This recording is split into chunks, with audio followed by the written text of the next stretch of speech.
Registracija. Registracijos yra du būdai. Vienas būdas yra Facebook ir naudotojams ir paprastiems žmonėms, kurie paprasčiausiai ir neturi sąskaitos Facebook'e.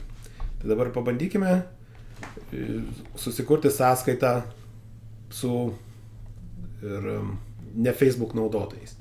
Registration jau čia pasižymė. Ir pasirinkame kategoriją. Grupė. Yra dvi grupės, atvira grupė ir uždara grupė. Iš tikrųjų, tas grupės galima ir vėliau pasikeisti, galima ir jau turint pasidarę sąskaitą ar uždarą grupę, galite grįžti į atvirą grupę ar atvirą grupę padaryti uždarą grupę. Atvira grupė yra laisvesnė, galima daugiau talpinti, daugiau dėlioti ir uždarą grupę galima ir tą patį daryti, bet mažiau žmonės matys. Aš pasirenku dabar atvirą grupę. Čia yra. Pasirinkam atvirą grupę ir užsirašom savo vardą. Lietuvis. Ir jeigu turit vidurinį vardą, galite naudoti ir org yra kitas vardas. Naudotojo vardą. Pasirinkite savo naudotojo vardą. Čia nėra labai būtinai reikia užpildyti, nes yra žvaigždutė, bet šiaip jau tai gal jo net nenaudosite, nes galėsite naudoti ir būtent savo e-mailą prisijungti, norėdami prisijungti. Dabar užrašysim lietuvis. Naudotojas vardas, jis patikrina, jeigu jūs tas pats naudotojas bus dar kartą, tai jums reikės pakeisti arba pridėti skaičių, ar kitą vardą kokį nors susigalvoti. Ir dabar slaptažodis. Ir pakartokim slaptažodį.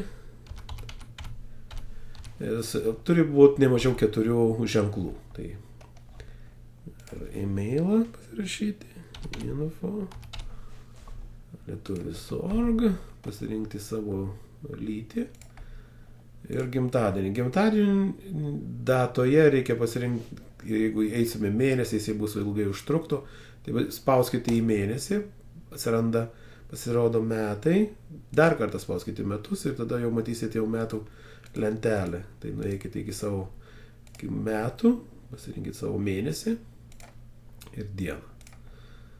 Ir gimimo diena. Ir visas rubrikos čia yra reikalingus užpildyti, kur yra žvaigždutės. Jeigu jūs paprasčiausiai nenorite pildyti savo telefono ar neturite savo internetinės svetainės, tai jums nebūtina šito ir pildyti. Būtinai tik reikia užpildyti tos langelius, kur yra su žvaigždutėmis. Einame toliau. Čia yra jūsų universitetas ir baigimo metai. Irgi, kaip pastebėjote, nėra žvaigždutės, tai jums pildyti nebūtina. Jeigu jūs norit, tą galite padaryti, nes jūs paprasčiausiai vėliau lengviau gali atrasti studijų draugai. Tęsime toliau. Yra jūsų nuotraukos veidelis. Iš tikrųjų, siūlyčiau visiems įsidėti tą nuotraukos veidelį, nes nelabai gražiai atrodo, kad yra jeigu jūs neįdėsite, tai tuščias veidas ir stovės. Tai jūs turite nueiti savo kompiuterį, iš savo kompiuterį pasirinkti. Aš turiu jau dabar pasiruošęs ir aš turiu mūsų logo lietuvis.org. Įdėkim logo ir dabar šitas ketvirtadišką jūs galite kilnuoti iš šonus ir pasiras, čia yra viskas tas pats ir Facebook'ai, kas jau Facebook'ai darė, tai jau žino. Ir pasirinkti savo foną. Tai fonas, jeigu jūs nepasirinksit, šitas fonas ir paliks. Aš kaip jau turiu pasirinkęs, tada aš pasiėmu tą foną, pakeičiam foną ir einam toliau. Einam toliau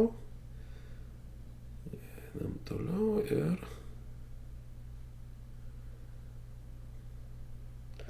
taip, sveikinam, jau visi esate lietuvis.org svetainės narys. Ir kaip ir minėjau, yra 2 būdai, dabar grįšime prie antro būdo. Apie tai, kaip čia talpinti visas informacijas, pakalbėsime kitoje laidelėje. Atsijungiame iš sukurtos sąskaitos ir jau norėdami jau prisijungti, tai jūs turite dabar jau įvest savo e-mailą, info, kaip aš rašiau,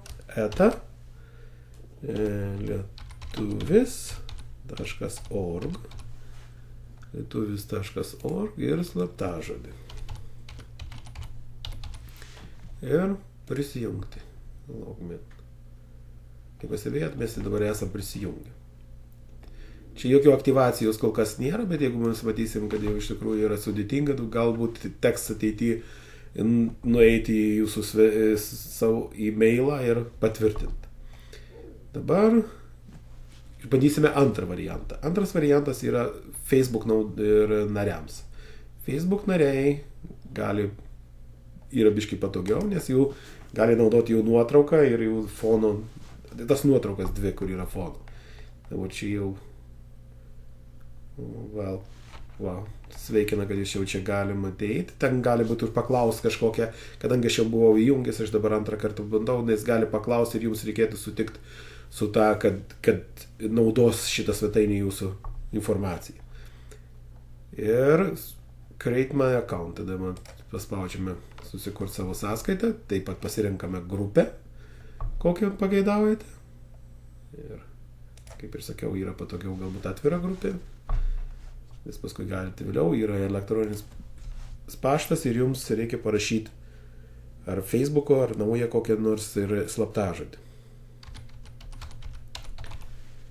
Ir jūs galite pakeisti savo profilių nuotrauką, jeigu, arba norite, ar galite ir neimportuoti, ir galite naują, bet dabar, aš paliksiu dabar, kad viską paimtų iš mano Facebook'o. Ir dabar taip, mes susikūrėme naują narį, būtent su Facebook'o pagalba. Ir dabar jau jeigu mes išsijungsime, antrą kartą jau jokio pildymų nebereikės. Ir jeigu mes sign, ar jau jeigu spausime registruotis, arba jau sign in, tai jisai iškart pajungs į mūsų svetainę su Facebook'o slaptažodžiais. Yra patogiau. Tai ir kitoj laidelį susipažinsim su kaip reikia talpinti naujienas į šią svetainę.